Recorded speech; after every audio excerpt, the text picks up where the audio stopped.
Hey, what's up, guys, and welcome to a three-game slate edition on Christmas of the Stack Show. There are a lot of good matchups to exploit on this slate, and I'll get into it right after this. There is a ton of value in current underdog playoff best ball ADP. Elite offenses like the Bills are easy to stack. Take advantage of uncertainty and start drafting now. Use the promo code SEEK for up to $100 match on your first deposit. And subscribe to Heat Seeker Sports on YouTube for underdog strategy and drafting shows.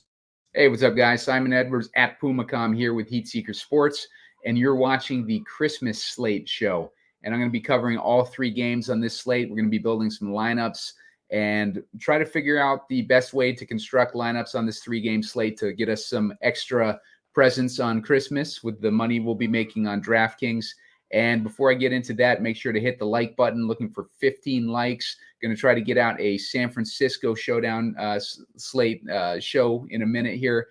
I have a showdown slate game script for the Eagles game and for the Chiefs game already. So you can check those out on my YouTube page. Make sure to subscribe to the YouTube page so you get alerts for when all these videos come out.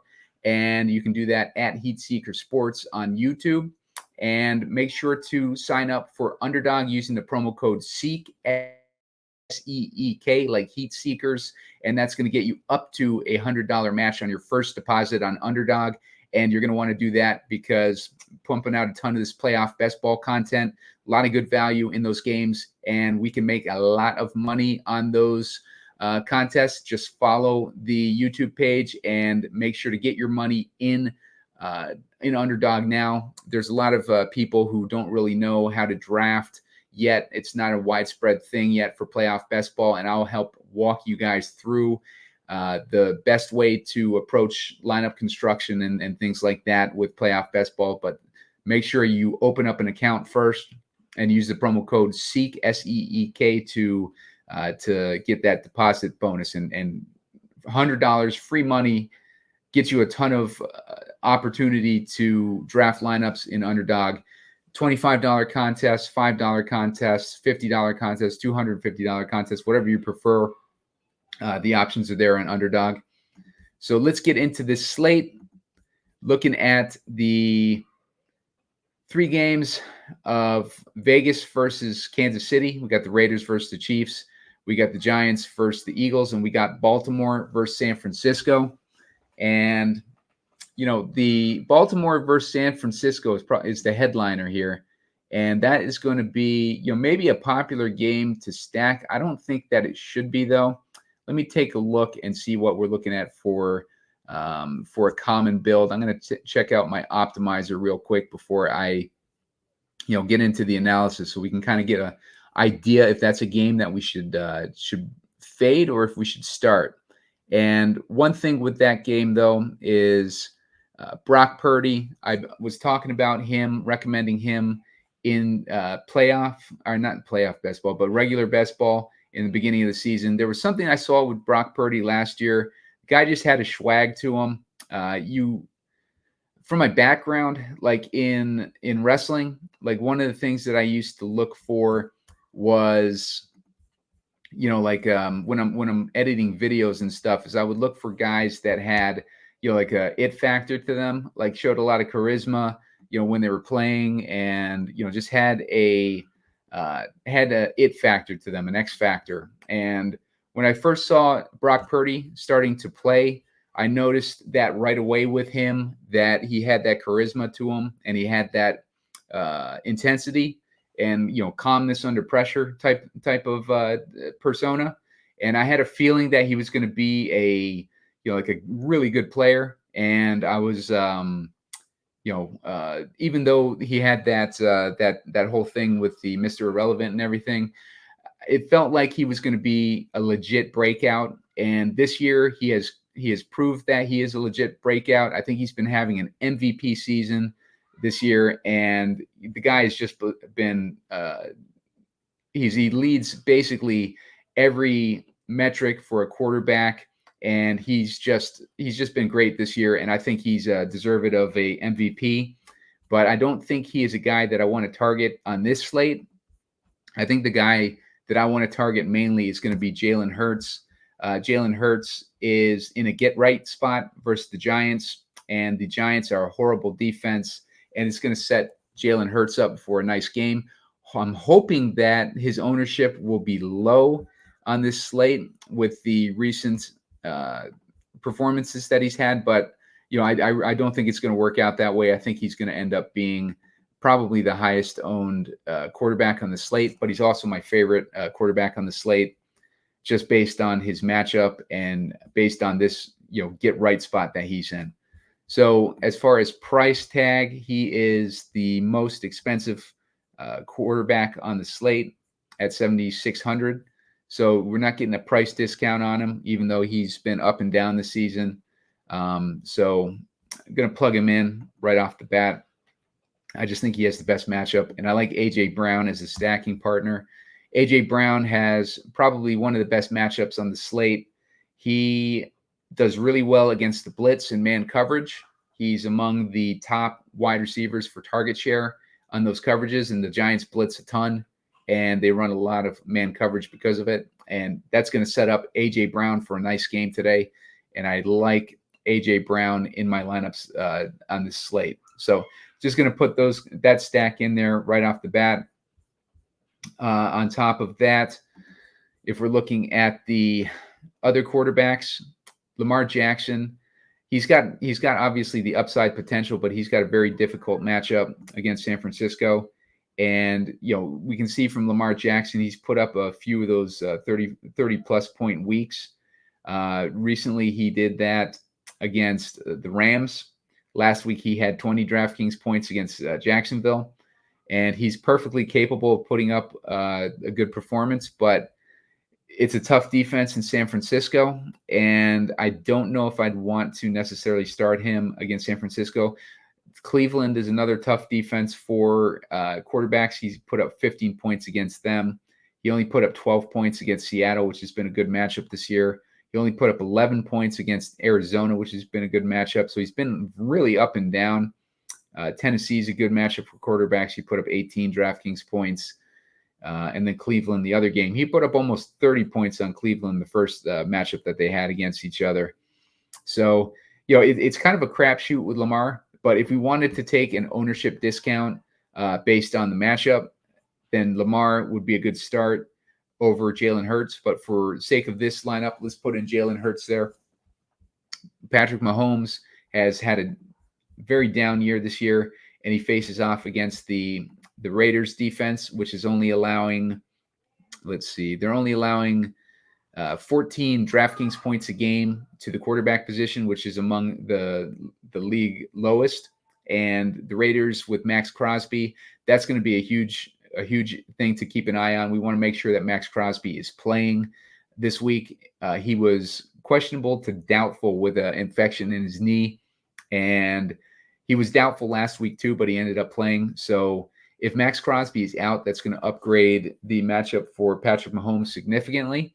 But right now, Patrick Mahomes is not a guy that I'm targeting based on matchup. Now, if we look at Mahomes' ownership, though, he has a 19% projected ownership. That falls right in line with Lamar and Brock Purdy. And given the matchups between the three, I might lean Lamar or Brock over Patrick Mahomes, given the matchups. On the points allowed on those other games, the Giants are allowing the Eagles are allowing 23.4 DraftKings points a game. That's going to set up Tommy DeVito to be a potential sneaky guy this week. Tommy DeVito has shown, some upside in the past, had 22 DraftKings points in an easy matchup against Washington. I would imagine that DeVito could score 20 DraftKings points against Philly, and that would be a significant discount, 2,500, 2,600 over Jalen Hurts, 2,500 over Mahomes. He's cheaper. He's 1,700 cheaper than Brock Purdy, who's the next cheapest guy. So that would give you a significant difference in your lineup, putting DeVito in there again in this good matchup against the Eagles, and it would also, give you a lot of salary relief. So keep Tommy DeVito in mind today when you're building your lineups. His ownership is going to be 10%. In addition to that, the only full fade, I think, in this slate today is going to be Aiden O'Connell. He's got that difficult matchup against Kansas City's defense, and he has not really shown any upside apart from last week. But he's not going to be blowing out the Chiefs this week. So I don't like Aiden O'Connell. He's the guy that I'll cross off my player pool. I like DeVito, and I like Hurts, I think, the best. And then I would go Jackson and then Purdy probably after that. So if we're looking at the running back position, we got a situation where McCaffrey is not in a good matchup necessarily, but McCaffrey is kind of matchup proof, as we've seen. The Baltimore Ravens are only giving up 16 DraftKings points a game to the running back position. To cover the rest of the running backs, San Francisco is giving up 20.8 DraftKings points. The Eagles are giving up 21.2 DraftKings points. The Giants are giving up 22.7 DraftKings points. The best matchups you're going to find for running back this week in this slate are going to be the Kansas City running backs, because the Raiders are giving up 25.9 DraftKings points. And the Vegas running backs are going to have a good matchup too, because Kansas City's giving up 23.9 DraftKings points. That's the weak spot in that Kansas City defense. So given all those matchups, I think I lean Pacheco as my favorite guy on the slate, and he is going to be the highest owned as well. So, it's a rough matchup. It's a rough situation when we're looking at the ownership there. If we're looking for a discount in ownership, I think Samir White, he's at 32%, is an interesting option. We're waiting on news on Josh Jacobs still. I'm not sure what Josh Jacobs' situation is going to be. Let me check and see if that's come out recently. Check on the alerts here. See if I can get an idea of if we have any updates from anyone. Rappaport says Josh Jacobs is iffy at best. Pacheco is officially back. And Ravens, Zay Flowers practiced fully. So those are some the relevant injury concerns. Pelissero is saying Josh Jacobs is ruled out for Monday. Okay, so no Josh Jacobs. So that's going to make Samir White a whole lot more interesting. He's at 32% ownership. I think that might be where I lean for at least one of my running backs, knowing that Josh Jacobs is out. So let's go with Samir White. He is at a discount too at $5K. So White would be a primary option for running backs. I also like DeAndre Swift today. I think he's going to get a decent amount of work, but I think I prefer Pacheco over Smith, and it might get us a little bit different to have dueling running backs in those games. But we get that discount on White. It's probably not the best strategy to use, but we'll dig in a little bit more once we get a little bit more of this lineup built. I think as far as Hurts, I want to just stack him with Brown. I'm not really interested in stacking him with another guy because I don't like necessarily Smith this week. And I don't really think that they have any other great options at receiver this week. With Dallas Goedert's got a tough matchup with Giants only giving up 10.4 DraftKings points a game to the tight end position. So don't really like the matchup there. But I think given the other matchups at wideouts, we got Baltimore has the best wideout matchup on the slate. San Francisco is giving up 24.1 DraftKings points a game. So let's look at Beckham here. Beckham is 4,300. I don't know how Beckham is consistently this cheap. We can see that he's come alive recently. 15 DraftKings points against Seattle, 18.6 against Cincy, and 19.7 against the Rams just 2 weeks ago. That was a revenge game for him. But I do like Beckham this week at 4,300. I'm going to plug him in right now just because I like that matchup. We got the Giants. Philadelphia is allowing 19 DraftKings points a game to wideouts. Giants are allowing 18 DraftKings points a game to wideouts. That's where I like Brown. Vegas, Kansas City's only allowing 8 DraftKings points a game to wideouts. So not really liking anyone on Vegas there. And Kansas City, Vegas is allowing 12.7 DraftKings points a game to wideouts. Maybe Rashee Rice would be an option this week. That would probably be the only direction I would go if I was putting in a guy from Kansas City. But I prefer these other matchups over that. I'm going to take a look at ownership real quick for wide receivers, see where we can get the differentiator. Rashee Rice is going to be a highest owned guy on the slate. I don't like that. Wan'Dale Robinson is going to be high owned. We know that Philly is weak in that middle of the field, which is a perfect matchup for Wan'Dale. We like Brandon Ayuk is going to be 32% owned. I don't get that. He doesn't have the matchup. At least I don't like the matchup there. I think I prefer probably Debo over Brandon Ayuk this week because of the defense that they're playing. Zay Flowers is 27% owned. Beckham, 23% owned. So that gives us that discount there. I'm not going to rattle off the rest of these, but A.J. Brown is pretty low owned for some reason. I mean, that's a great discount on A.J. Brown that we're getting. So I'm plugging in A.J. Brown. I'll probably lock him in and just hope that, nothing goes wrong. For tight ends, I think Waller has the best matchup on the slate.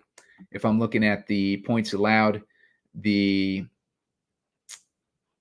Chiefs, the Raiders are giving up 11.5 DraftKings points a game to the tight end position. So that's a pretty good matchup relative to the slate for Kelsey. The Raiders are giving up, or the Chiefs are only giving up 9 DraftKings points, and Michael Mayer is out this week for the Raiders anyway. So the Raiders are a fade at the tight end position this week. The Eagles have a bad matchup for Goddard, with the Giants only giving up 10.4 DraftKings points a game to the slot. And I think that Goddard and Smith are going to run the table for the most part for the receivers. And I prefer, Brown and Smith are going to run the table. And I think that Brown is the guy to target. Goddard is a guy to fade this week. And the Giants side, the Eagles are allowing 11.7 DraftKings points a game to the tight end position. That sets up Waller to have a good game, or at least relative to the slate for tight ends.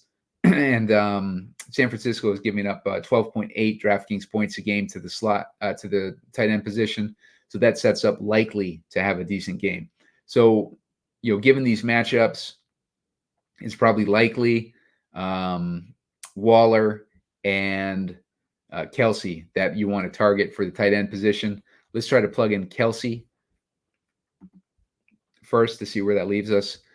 From a defense perspective, I would try to put in maybe the Ravens or the Giants I would probably put in the Ravens just because they're so cheap.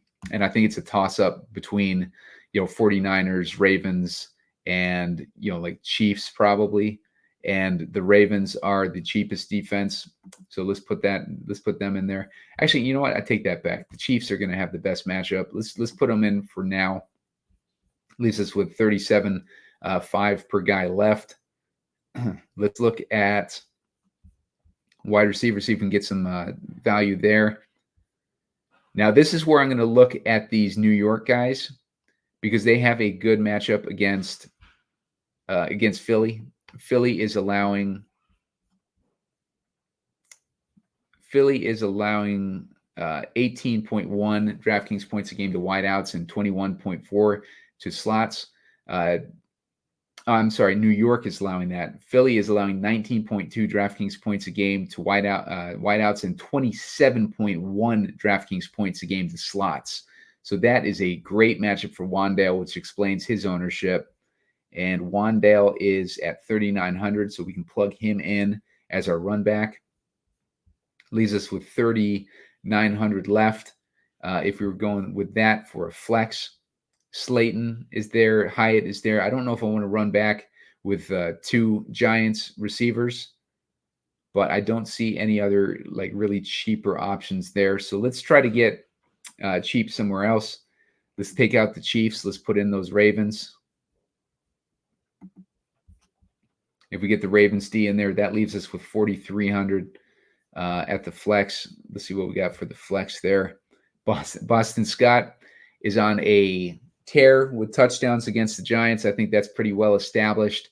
He's probably going to be over-owned, but he has scored 9 touchdowns in the last 9 games versus the Giants, and I think there is a conscious effort to get him touchdowns against the Giants. But 4,300, that's a little expensive for Boston Scott, but let's see if we can find a better option. I like Likely. Likely would be a good option. We could go 2 tight ends there. Let's see. That's about Slayton. Like I said, the options at the wide receiver on the Giants side, but I don't want to put that much Giants exposure in there. Let's try to do something a little different. Let's try to take out Kelsey there. And let's get Waller in there so we can completely attack that middle of the field. And that leaves us with 7,300 for a flex. 7,300, puts us in Devontae Adams, Devontae Smith, Barkley range. Good options there. We could go for the overstack and put Smith in there if we wanted to. And, that would give us Hurts to Brown and Smith. And then we completely all in on that passing game. And then on the run backs, we would have Waller and Robinson. And then in the other games, we have Beckham as a one-off in that San Francisco-Baltimore game. Now, that San Francisco-Baltimore game is going to be interesting because I think it's going to get a decent amount of looks today. And it is probably the worst, positioned as far as offensive output because both those defenses are really good. And looking at Brock Purdy and Lamar Jackson are both in the top 3 for ownership this week. As far as running backs, McCaffrey's a top 3 guy. Wide receivers, I'm just seeing too much ownership on Ayuk this week, which I don't like because I'm not really into Ayuk this week. I just think in general, the best game for wide receiver output is going to be this Giants versus Philadelphia game. I think that's the one that we want to target for our wide receivers in our passing game this week. I think those other games are more conducive to defenses and running backs, maybe, especially that Kansas City Vegas game that is more conducive to running backs, and Baltimore San Francisco is more conducive to defenses. So that is a overview of this 3-game slate. Let's try to build it with Tommy DeVito. Let's see what that gets us. Tommy DeVito, we plug him in. That's going to give us $9K in salary. We can plug in Kelsey in that situation. That's going to give us $6,900 at our flex. We got, let's see, we only have Wandale with him in that scenario. So I'm going to put in Barkley over White. And that's going to leave us with 5,100. I got a double stack with DeVito, with Barkley and Robinson at that point.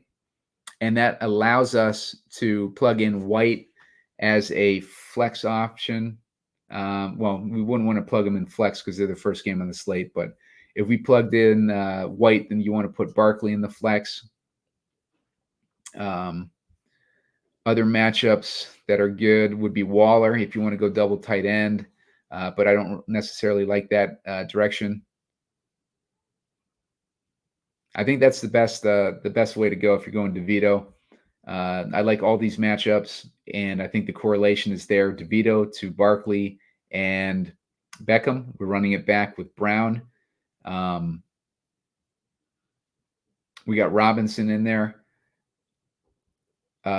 Kelsey's in there as a pretty much not a one-off, but I got a Kelsey and Pacheco mini stack in there with no run backs. We could run it back with, like I said, Samir White. So it'd be a little mini stack there, but yeah, I think that'd probably be the best option given what I have left in this type of build. I don't think that I'd go lower necessarily on any of these guys. You could go with Jalen Hyatt over Wan'Dale Robinson. That would get you a little bit of salary relief. Let's see what that gets us. These Giants receivers are super cheap. So that stack is going to be super cheap and it's going to be low owned, and they got a great matchup against Philly.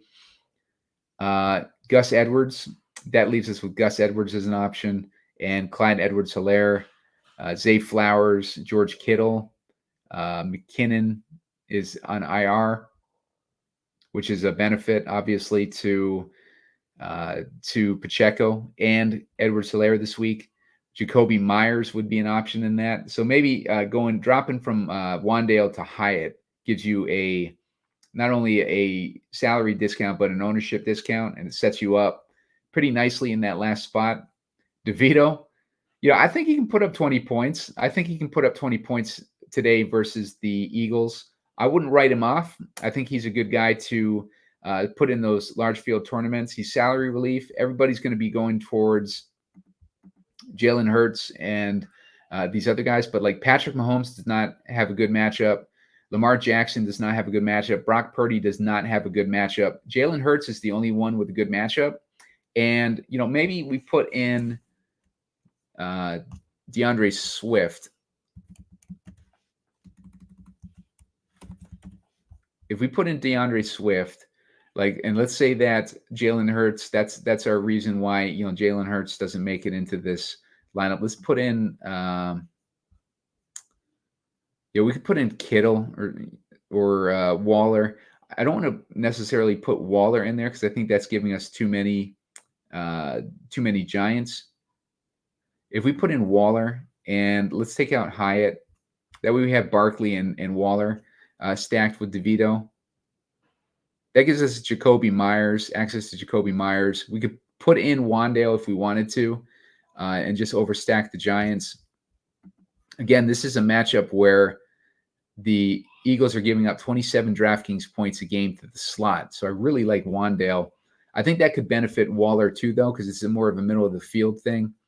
But let's get Wan'Dale in there and try to let's mess around with Barkley. If we have Wan'Dale and Waller in there, we take out Barkley. I don't really like any of these other options, though. The best way to go would be getting up to Christian McCaffrey somehow.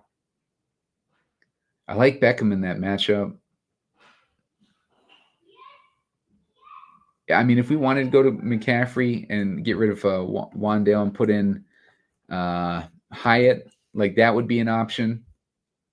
That probably be, like a high upside option. That way we're hoping that Waller is taking those points from Wan'Dale, and we're hoping that Hyatt gets the high upside targets, and the Giants are allowing the Eagles are allowing 19.2 DraftKings points a game to that wideout position. So that would set us up there. Gives us a nice correlation with DeVito to Waller and Hyatt, running it back with Brown and Swift. And then we got McCaffrey and Pacheco as our running backs. McCaffrey, we're going for his obvious raw points and upside, and Pacheco, we're going for his matchup. Let's see what the ownership is on McCaffrey in this slate. McCaffrey is third highest. We do have the three highest owned running backs in this build with McCaffrey, Pacheco, and Swift, which I don't necessarily like. If we wanted to, let's take out Pacheco. Let's put in Edwards-Helaire, because Edwards-Helaire has been doing decent. He got 20 DraftKings points last week. Pacheco coming off shoulder surgery, you got to figure that they're not going to overload him, and they should, according to the spread, be playing with a decent lead. So let's get Edwards-Helaire in there, and that would allow us to get in Wan'Dale for our build. So we have DeVito to Wan'Dale and Waller in that scenario. We have McCaffrey, Edwards-Helaire is our pivot, and we have Swift. as our running backs, and Swift would be the run back along with Brown to that Giants stack, and then we got Edwards-Helaire as that one-off on the Chiefs. That would be a ownership differential, and we got the Ravens D. So I think that's a pretty good build right there. We got Beckham as that one-off too for Baltimore in a good matchup against San Francisco. I really like that. I'm going to plug that in now. So there is a build for us. If we want to get a little bit different and we want to give ourselves a ton of upside, I think that's a good build for it. And yeah, that's it for Christmas. So make sure to hit that like button. Looking for 15 likes. I'm going to put out the San Francisco game script in a little bit. Already got them up for Kansas City and for the Eagles. So make sure to check out those game scripts and make sure to sign up for Underdog. Like I said at the top, I'm going to be doing a ton of playoff best ball shows, and that is going to set you guys up to make some money because I think there's a lot of value there. And on top of it, there's a lot of still confusion over playing playoff best ball, and I'll clarify all that stuff in my shows and give you guys strategy and picks. But you got to make sure to sign up for an Underdog account and make your first deposit using the promo code SEEK, SEEK. And now it's confusing because when you go to the Underdog site and you try to enter a promo code, they try to give you a like a main promo code, but use the promo code SEEK, SEEK. That tells them that you came from me and my recommendation. And I'll also have a link up in the description of this video that you can click on directly and get that free money, because $100 on Underdog gets you 4 entries into the gauntlet, which is the main contest for playoff best ball, and it gives you 20 entries into a mitten. Mitten is only a $5 entry fee. So if you put in 100, then you have 100. You got 200 to work with. That gives you plenty of opportunities to do these drafts. And we want to do a little bit now so that we get that value of these teams that people aren't expecting to make it into the playoffs yet. They haven't fully grasped that these teams have a great shot at making the playoffs, like the Bills and the Rams and teams like that. And, it's going to set you up to, have some nice lineups if your team's advanced. I'll show you how to get that value at the back end of drafts so that you can work in those number 1 seed teams, which are going to get a bye in the wild card round. So you want to make sure you're covering your tracks if you draft those number one seeds, so you can make up for the missing points with them getting buys. But you want to advance them, especially San Francisco, to the next round, because San Francisco is probably the favorite right now to win the Super Bowl. So make sure to do that. And Jabba the Hutt. My wife got this for me for Christmas from Hallmark, and this is probably you can't go wrong with that. You hang it on the tree, and it's great present there. So hit that like button, guys. Subscribe to the channel and sign up for Underdog, and I'll see you with the San Francisco game.